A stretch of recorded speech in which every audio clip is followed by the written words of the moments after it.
How has the European Society for Clinical Pharmacy developed in recent years? Yeah, I mean, one thing we put a lot of effort into is our communication strategy. So as well as developing our strategic plan, how do we actually communicate? So we have just in the last 4 months reintroduced our newsletter, which is a much more updated presentation, which goes out to our members, but also our non-members who've attended an event in the past few years. Really to tell them what we are doing. We're communicating, we're now very active on social media.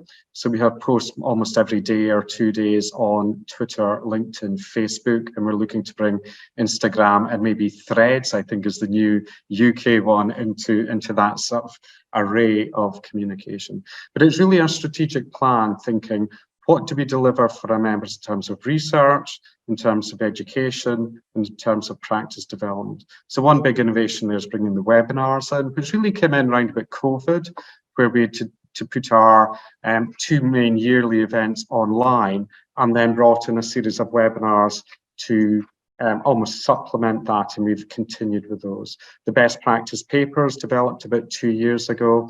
And we also refreshed our special interest groups a lot. We paused them and we looked really at the strategy of what we were trying to do. And we felt that we were maybe too much top down, that it was the committee members deciding the special interest groups and not our rank members. So we've changed that and have relaunched those. So those are developing.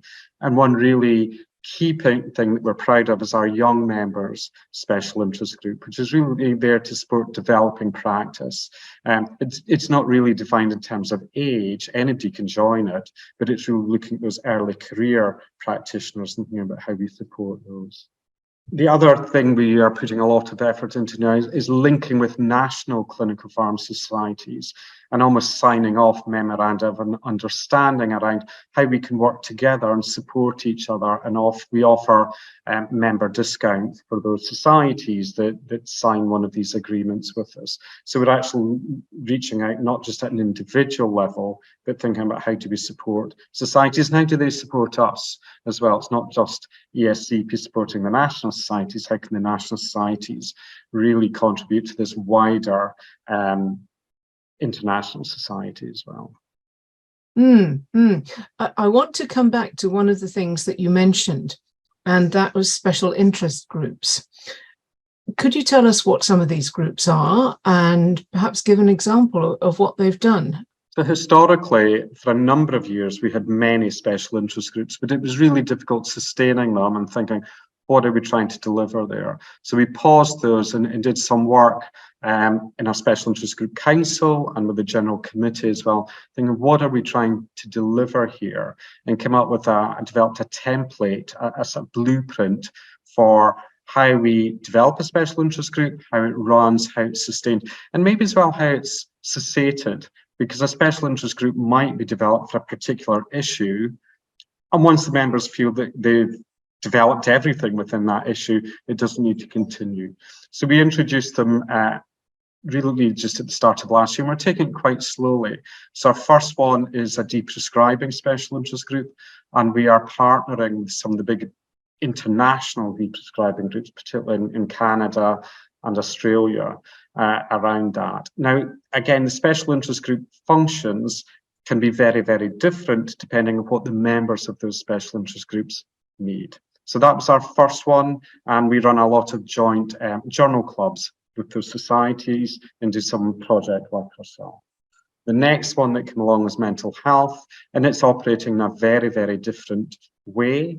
They've just done a piece of work which is being submitted to the International Journal of Clinical Pharmacy, which is scoping clinical pharmacy, mental health, almost structures and processes around not all of Europe, but selected countries within Europe, to then think about how do we, as an international society, advance that.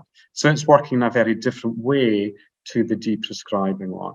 And our young persons one, again, they're just really starting to scope what are we going to do here? In the past few years, we've delivered some webinars for early career people, really around, in terms of research methods, basic statistics, how do you write a research question, how do you actually get going? Because sometimes I think we've been there, it's a bit daunting. You see these really high functioning clinical people and you think, how do I get to that level? Our website, that's the one bit we're still working on, is the special interest group page. So over the next few months, it'll be much clearer there what the special interest groups are, how to join them. But you do need to be a member of ESCP to be a member of the special interest group. But our members can tell us this is what we need. And we highlight that on our newsletter that comes out every 2 months. They can approach us. So there's a process for them to do it. We need a certain number of people. They need to tell us why, what they would want to gain from it. And then each special interest group will have a steering committee, but that's made up of the members of the special interest group. It's not coming from the committees of ESCP. All the chairs of the special interest groups make up the special interest group council, who then is represented on our other committees as well. So there's a voice that ties up all the way through the organisation.